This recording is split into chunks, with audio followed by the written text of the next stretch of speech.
Beberapa hari tadi itu atau kemarin kita mendengarkan ada salah satu oknum Habib juga Pak. Dia ngomong kayak gini, kita ini bersyukur sudah menjadi Habib di Indonesia, begitu katanya sambil ketawa-ketawa. Coba bagaimana kita kalau andai kata kita berada di Afrika, kita jadi Bilal bin Rabah katanya. Nah kalimat seperti itu secara tidak langsung oknum Habib tersebut menghina Bilal bin Rabah.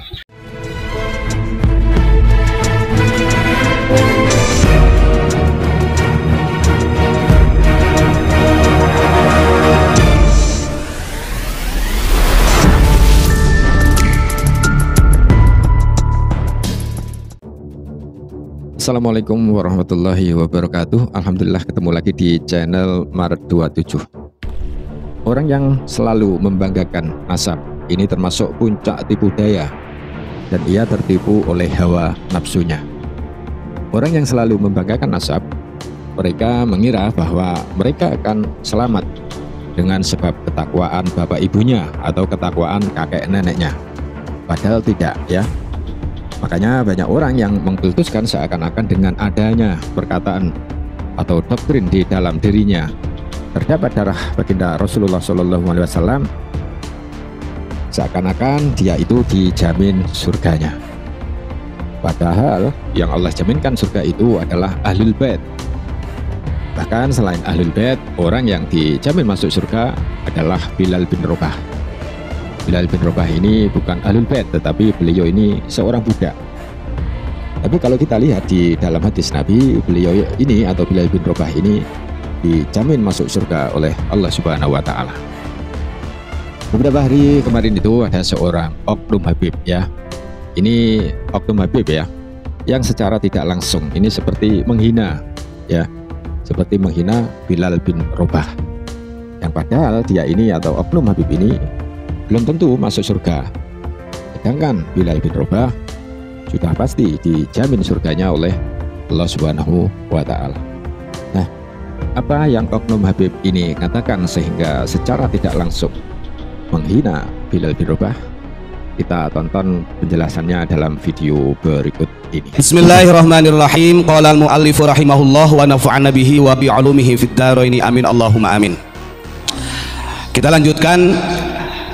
Iqtirarul alawiyah binasabihim, baik itu dari Bani Alawi atau siapapun saja yang selalu membangga-banggakan nasab. Kata beliau Imam Ghazali dan Syekh Zabidi, fahada aidon iqtirarun billahi azza wa jalla, daripada tipu daya, bahkan seakan-akan dia menipu Allah Subhanahu wa Ta'ala yang berkesingan solih bagus, padahal sebenarnya di hadapan Allah tidak bagus. Bagaimana bisa? Wa hadza li anna Allah yuhibbul muti'a wa yubghidul 'asi.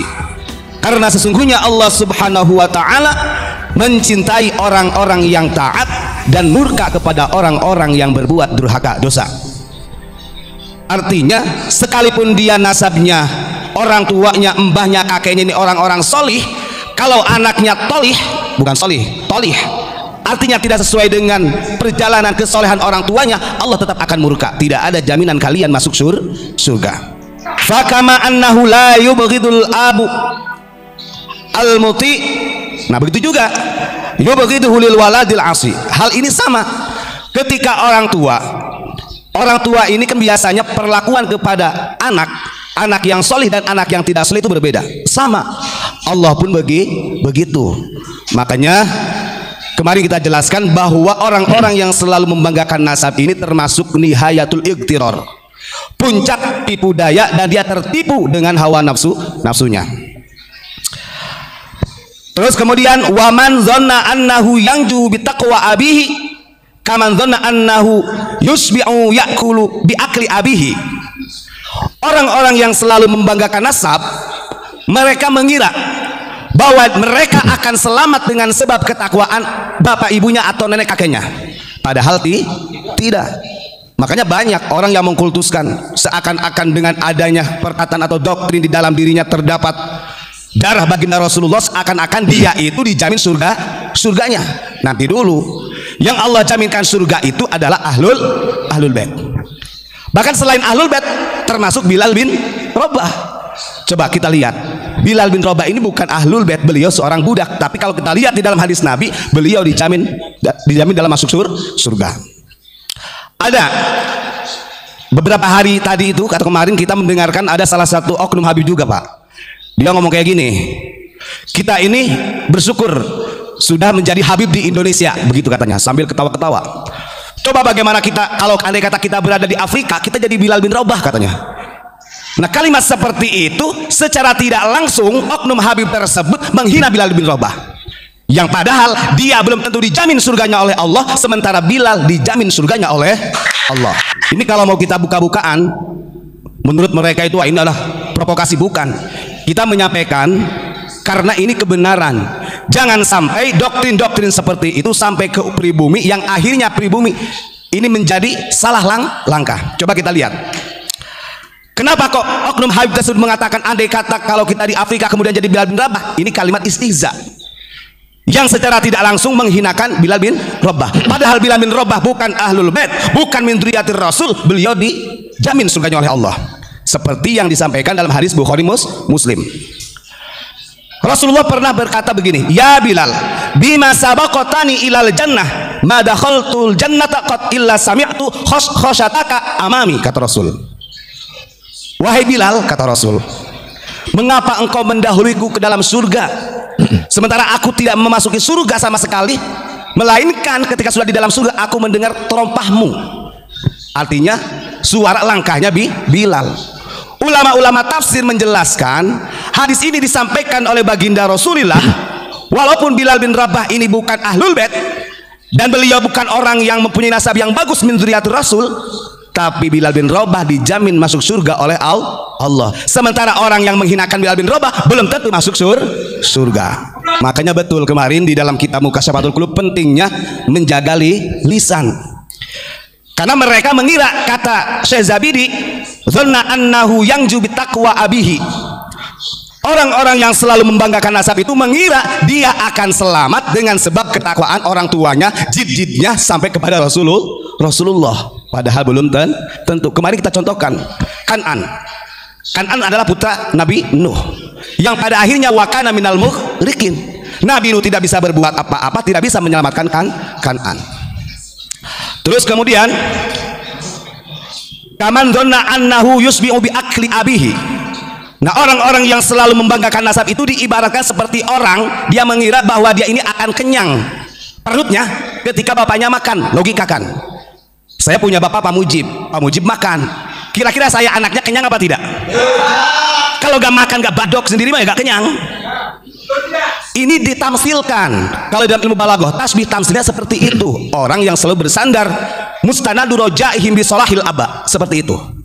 Bahkan wayarwi bi syarabi abihi, seakan-akan orang yang selalu membanggakan nenek moyangnya dengan nasab-nasabnya seperti orang yang merasa segar ketika orang tuanya itu minum. Pak Mujib minum. Contohkan lagi nih, saya contohkan biar lebih paham. Pak Mujib orang tua saya ini kehausan, kemudian Pak Mujib yang minum, kira-kira saya masih kehausan apa tidak? Masih kehausan. Sampai sedetil itu Syekh Zabidi membuat tamsil.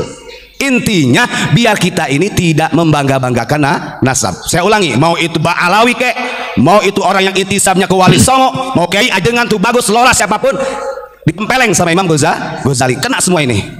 Maka janganlah bersandar. Kalau melihat dari sini, sedikit pun kalau orang yang tidak bersandar dengan kehebatan nasab ataupun ke nenek moyangnya tetap akan selalu maju terus pantang mundur. Tapi sebaliknya, kalau orang yang hanya bersandar dengan mustanadu rojaim bisolahil aba, dia akan malu di dalam berjuang ketika dia salah.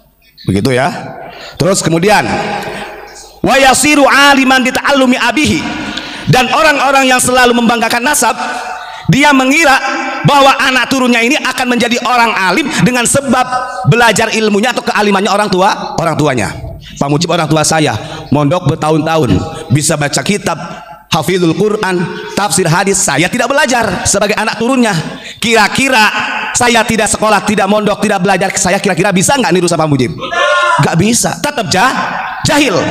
Sudah mah bodoh, kemudian bersadar dengan kebaikan orang tuanya, berarti jahil murakkab. Dobol bahasanya begitu ya, biar didengar sama orang ya. Wa yasilu ilal ka'bati wa yaraha bimasyi abihi. Bahkan mereka orang-orang yang selalu bersandar dengan intisab, mau itu dari dzurriyyah Rasul ataupun Wali Songo ataupun siapa saja, Ketika mereka sudah sampai ke Makkahul Mukarramah, mau itu haji atau umroh, dia mengira si anak turunnya ini telah sampai seperti yang dilakukan oleh bapaknya. Saya ulangi lagi contohnya, Pak Mujib pergi ke sana, ke Makkah ibadah haji. Saya anaknya berada di Indonesia. Kira-kira yang mendapatkan makbul pahala haji siapa? Pak Mujib atau saya? Pak Mujib. Ini sampai detail seperti ini.